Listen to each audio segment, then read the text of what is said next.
సరిగ్గా 2 రోజుల క్రితం ఉపాసన ఒక హెల్త్‌కి సంబంధించిన కార్యక్రమంలో పాల్గొని మహిళల ఆరోగ్యం గురించి కొన్ని కీలక విషయాలను వెల్లడించడం జరిగింది.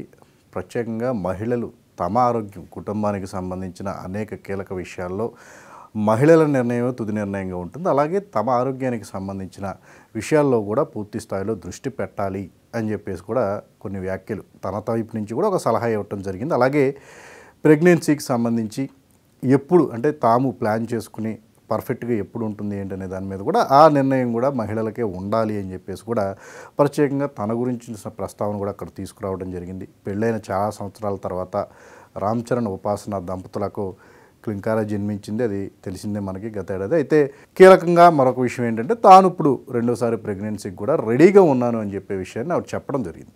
అయితే ఉపాసన అలా చెప్పిందో లేదో ఆ వీడియోని అయితే తన సోషల్ మీడియా పేజెస్లో షేర్ చేసుకోవడం జరిగింది. ఒక్కసారిగా ఇక ఈ ఏడాది మరొక గుడ్ న్యూస్ అనేది వినబోతున్నాము రామ్ చరణ్ ఉపాసన నుంచి అని చెప్పేసి అందరూ కూడా విపరీతంగా దాన్ని ప్రమోట్ చేయడం జరిగింది. సో దాన్ని ప్రమోట్ చేయడం ఒక సంతోషకరమైన విషయం అనేది పక్కన పెడితే రామ్ చరణ్కి ఖచ్చితంగా ఇప్పుడు వారసుడు కావాలి అనే డిస్కషన్ అనేది విపరీతంగా జరుగుతుంది.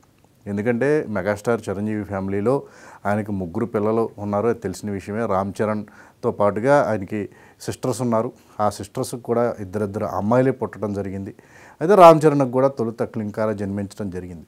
బట్ ఒక సినిమా ఫ్యామిలీలో ఉన్నప్పుడు, ఒక హీరోగా ఉన్నప్పుడు ఆ వారసత్వాన్ని కొనసాగించాలి అంటే ఖచ్చితంగా ఒక అబ్బాయి ఉండాలి అనేది ఆ కుటుంబానికి ఉంటుంది, ఆ హీరోలు ఎవరైతే ఉంటారో వాళ్ళకి ఉంటుంది, వాళ్ళ అభిమానులకు విపరీతంగా ఉంటుంది.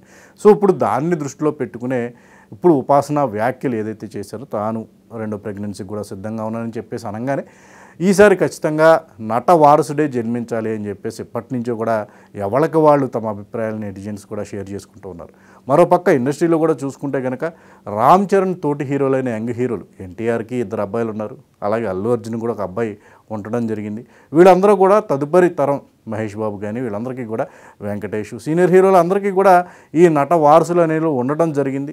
నెక్స్ట్ జనరేషన్లో వీళ్ళందరూ కూడా హీరోలుగా కూడా రాబోతూ ఉన్నారు. ఇలాంటి పరిస్థితుల్లో రామ్ చరణ్ కుటుంబం వైపు నుంచి కూడా ఒక వారసుడు ఉంటే బాగుంటుంది అని చెప్పేసి కూడా ఒక డిస్కషన్ అయితే ఇప్పుడు విపరీతంగా జరుగుతుంది. అమ్మాయిలు అయితే ప్రముఖంగా నిర్మాణ రంగంలోకి విపరీతంగా యాక్టివ్గా ఉంటూ ఉన్నారు. నాగబాబు కుమారుడైతే హీరోగా ఉన్నారు, కుమార్తె నిహారిక అయితే నటిగాను నిర్మాతగా కూడా వ్యవహరిస్తూ ఉన్నారు. అలాగే చిరంజీవి కుమార్తెలు కూడా ప్రముఖంగా సినిమా నిర్మాణానికి సంబంధించి వాళ్ళకి సంబంధించిన ఇతర బిజినెస్లు, ఫ్యాషన్ డిజైనింగ్ కానీ వాళ్ళకి నచ్చిన బిజినెస్లో కూడా చాలా యాక్టివ్గా ఉన్నారు.